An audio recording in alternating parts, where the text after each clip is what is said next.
সুস্থতা মহান আল্লাহ রাব্বুল আলামিনের একটি অন্যতম বড় নিয়ামত। আমরা সকলের সুস্থতা কামনা করি, কিন্তু আমাদের বাস্তব জীবনে আমাদের প্রত্যেককেই কোনো না কোনোভাবে এই প্রতিষ্ঠানটি অর্থাৎ হসপিটালের শরণাপন্ন হতে হয়, আমাদের সকলকেই।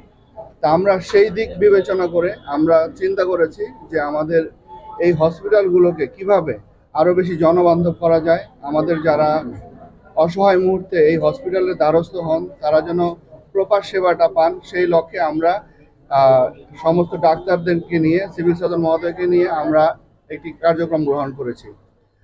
সেই কার্যক্রমের আলোকে আজকে আমরা এখানে এসেছি। আমাদের যারা আগামী প্রজন্ম, যাদেরকে আমরা আগামী দেশ পরিচালনা করবে, আমাদের নবজাতক যারা আসবে আমাদের এই বাংলাদেশে, আমাদের এই নারায়ণগঞ্জে, তারা যেন একটা সুস্থ জীবন পায়, তাদের জন্য আমরা একটা স্পেশাল কেয়ার ইউনিটের কথা ঘোষণা করেছিলাম গত সপ্তাহে। আমরা সেই 7 দিনের মধ্যেই আমরা চেষ্টা করেছি সেই নবজাতকদের জন্য স্পেশাল কেয়ার ইউনিটটি চালু করতে। আজকে আমরা এখানে এসেছি। এখানে আমাদের 4টি বেড থাকবে।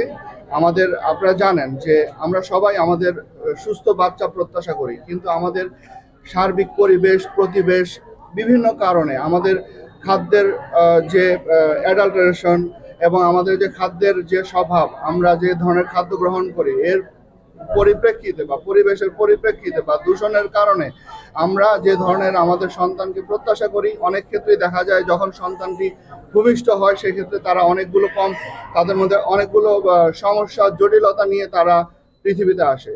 আমরা যাতে এই যে সমস্যাগুলো আমাদের স্পেশাল কেয়ার ইউনিটে এই সমস্যাগুলো আমরা তাদেরকে দূরীভূত করতে পারি, সেই লক্ষ্যে আমরা কাজ করে যাচ্ছি। আমরা একটা সুস্থ জাতি গঠন করতে চাই। আমরা মনে করি আমার দেশের সম্পদ আমার জনগণ। আমরা সুস্থ জাতি গঠনের মাধ্যমে আমরা আমাদের সম্পদকে প্রত্যেকে আমাদের সম্পদে পরিণত করতে চাই।